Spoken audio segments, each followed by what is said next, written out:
now I get to introduce the first poet, and then both poets have tasked me with deciding the reading order. So Sonia, would you like to go first? Then I will introduce Sonya Smith to you all. Sonya Smith's first collection, Every Robin I Never Quite Saw, was published in 2021 by Tall Lighthouse. From this collection, her poem, Tel Harmonium 1906, was Poem of the Week in the Telegraph. She is included in anthologies such as Poetry Southeast and Needle Riders, and her 2009 pamphlet, Old Panic Undressed, was also published by Tall Lighthouse. Sonya has a daughter, partner, and dog, and currently lives in Sussex. And what I always do, I always reflect a little bit on the work of the poet that's reading. And when I was doing a Google search on your work, one of the first words I came across was slant. And I found that quite fitting for your poetry. In fact, your poem Peripheral talks about the need to not look directly to see something, a robin in this case. And for me, a lot of your poems ask to be looked at slant or slantwise. And they seem clean cut and simple, but there's always something shimmering in the periphery, an elusive something, quite like the birds that appear in your poem. And how could they not with such a title? But to me, it also spells out an invitation to transform, to become one, to lie in the curve of a wave, as in your poem Sea, or as in Burst Banks, left behind is your skin and my skin. I think we should leave it there. And well, I have a question that I ask all poets, or I always ask a question. And this month I want to ask you, is there a poem by yourself or someone else's that you're particularly fond of? Thank you, Mila. Yes, at the moment there is one. This isn't one that I've carried, with me over years, but it is one that I came across recently that is, I think it's from 1987, perhaps. And it kind of rings out the 80s a little bit to me. And it's by Kathleen Jamie, who's the current Scottish Macca, as you know, Patrick. So I'm just going to read it and see if you like it. It's called The Way We Live. Pass the tambourine, let me bash out praises to the Lord God of movement, to absolute non-friction, flight and the scary side, death by avalanche, birth by failed contraception. Of chicken tandoori and reggae, loud from tenements, commitment, driving fast and unswerving friendship. Of t-shirts on pulleys, gyros and Bombay, barman, dreaming waitresses with many fake gold bangles. Of airports, impulse and waking to uncertainty, to strip lights, motorways, or that pantheon, the mountains. To overdrafts and grafting, and the fit slow pulse of wipers as you're creeping over Rannoch, while the god of moorland walks abroad with his entourage of freezing fog, his bodyguard of snow.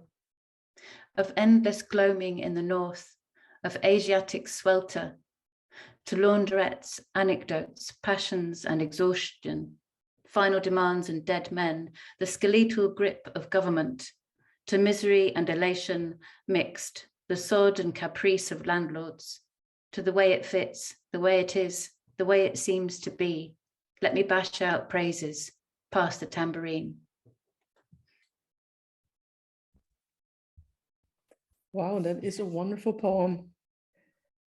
I love it. I love the shift between the two stanzas, from lots of things that kind of very 80s to me, kind of chicken tandoori and tenements and gyros and then going into the mountains, then taking you to the god of moorland, which is this kind of magical thing that comes in.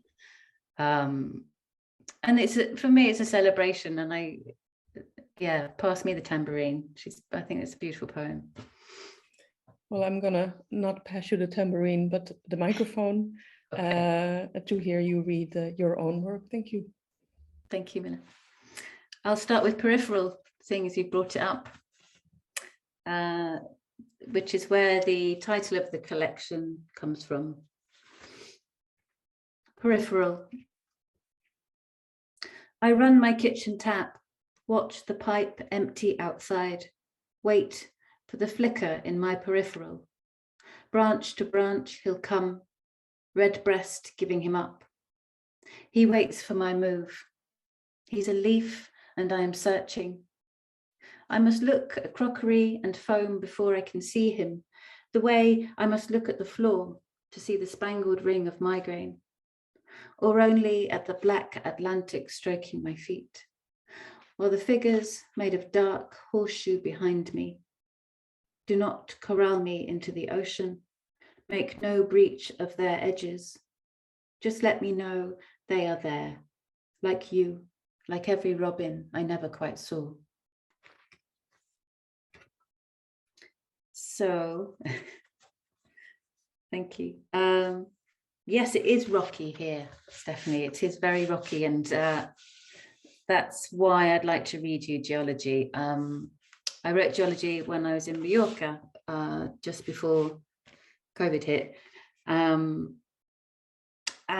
you can't, I think when you're on an island, it's really hard to get away from the kind of the formation of everything. It's all just right there. And I ended up trying to, there was a lot of sound, and I was trying to think about sound in visual terms. This is what came of it. Geology. We don't know where the trilobites nor ammonites are, nor even one another at times. The layers hard to discern. Are we to decide if the burr of the wood pigeon comes first, or the rolling boil of sparrow chatter? Sheep must be next, but their bells separate in intermittent clanking. Songbird solos scatter themselves in shadows, excepting when they chorus, lay their veil over olive trees, almond trees, green, the green, the green. And where is your dancing? Interpreting troubled bridges, daffodils in a river. For a laugh, for both our laughs, though mine is more a smile at glimpsing your individual strata and how some lie clean, far apart from one another. How they might be different to mine, not compressed, not molten streams interrupting seams, forming strange unruly rocks. How nothing breaks loose, everything holding the line.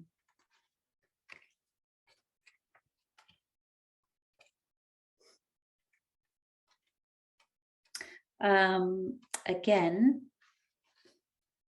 it's just, you know, being away, being in a hot place. I couldn't not read this one. It speaks for itself. I don't remember where, but here smells of my grandmother's house, mothballs, consolation, other countries and invitation, lemon soap, air blown in from roasted days, a hint of marinated pork chop and pumpkin. Dawn glides quietly into every apartment. Cleared morning throats call out over pristine laundry, the squeaks of rusty lines, clattering dishes, routinely made decisions. Back here, we could lay and watch the sun's arc, pick at the leftover actions of our mothers, their mothers, hear fathers' voices in sons' mouths, listen to tomcats serenade the daughters. My dark sandals on woodworm floorboards, slotted beneath something I think is an armoire. The high ceiling gives space to our desire, despite the false walls and the bed revealing every move. A balcony slides out from the romance of it all, corrugated roofs behind the leafy plaza fronts. Later in the afternoon haze, someone is singing. The intense heat, the cool sheets and the creak. Thank you.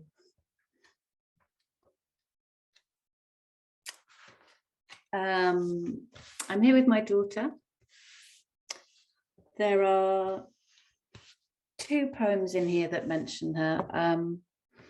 She's really happy about one of them because I get a lot of feedback about it. People seem to like it. So that makes her really proud. And she's 14 now, so likes to strut it around a bit. And are you going to read that one about me? That's the best one, you know. So this was written when she was 12. And I was away again and not with her when there was a significant event in her life, which is a difficult thing, but it sort of mixed in with other things that were happening that day because I was just carrying it with me. This was the result. Sonnet for a 12-year-old. My daughter's childhood just fell from the sky. No damage to see, its wings still unfold. A marsh tit on the road's white middle line. Its head gently lolls in my hands as it's rolled. Each feather inspected, edge, barb, row. I smooth the black crest, close a shining eye, can see clearly how the air must have flowed beneath her, how it could be trapped inside, warmed, a secret in the cold of the night. I hear song blown bright through tiny spaces. Now blood is allowed to seep from my child, do the work of women, leave womb traces. So she brings down birds and tears from the sky, mourns them, transforms them, relearns how to fly.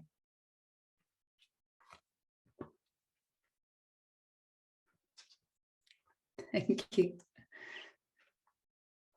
I don't do many Zoom readings, so I'm possibly not as comfortable as some of you are. It's kind of, it's an odd one. Let's move to lovers, because they're always interesting. And this is probably one of those sort of formative experiences from my 20s. And it's been quite a rich theme for me. There's quite a lot that's come from it in terms of my writing.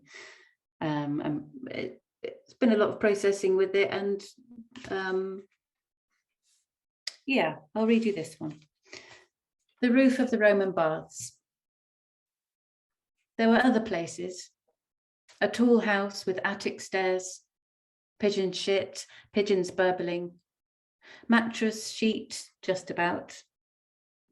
Casper might have had a caravan, but that wasn't a place. Neither was Julie's warm barge, nor the lecturer's place smelling of dust. The neighbours, covered by the naked sunroof, that was a place. There was no room next door, not enough chambers to share.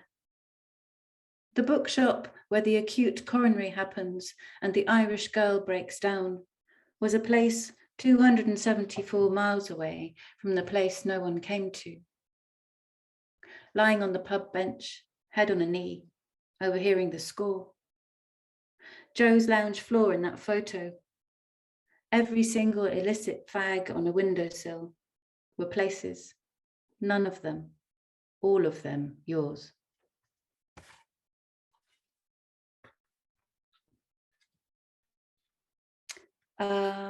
I'd like to finish with 2 in a row because they're from the middle section of the book, which is called The Versions. And they are a sequence of prose poems, and they are about an experience told from 2 different points of view. So you've got 1 and you've got 2, and there's 1A, 1B, 1C, 2A, 2B, 2C. I think I'll read you 1A and 2A, and then I'll be done. Thank you so much for inviting me. Okay, version 1A. There's a story she tells herself over and over a cup of coffee or glass of wine, in bed or on the train. She's told it so many times over so many years that now it's a thick rope running through her. the kind of rope to moor an ocean liner or Viking ship. She could use it to tie her caravan down when the wind was up, tether a wayward bull with it. She does all those things sometimes. The rope swings between being heavy and being useful. She doesn't always know where to keep it or what it's for. Sometimes she wears it coiled on her head like a snake, or the way a Sikh might wrap their hair. She's been known to leave it in the boot of the car for months, with the clothes she means to hand down and the bags she means to use. Even though she's told the story all those times, she's still unsure whether she is the heroine. Although the story is about freedom and love, fantasy and little things just for oneself, she sometimes is ashamed. After all, she could have written a better part for herself, couldn't she? Version 2A. She would just turn up.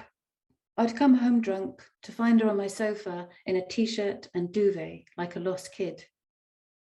She turned up at the bookshop as though she didn't live far away. I watched her walk in, reach down my throat and squeeze. I was paralyzed and couldn't not gaze into her eyes. I would not kiss her in my house. She had such a beautiful mouth and once kissed me with it, and I wouldn't. She lightly flicked her tongue over my lips, incredulous. She could close around me like a fog. I'd look at her long, thick hair and want to pull her down the street by it all the way to the bus stop. When she wasn't there, I'd make another version of her and kiss it every night before I slept. Thank you very much.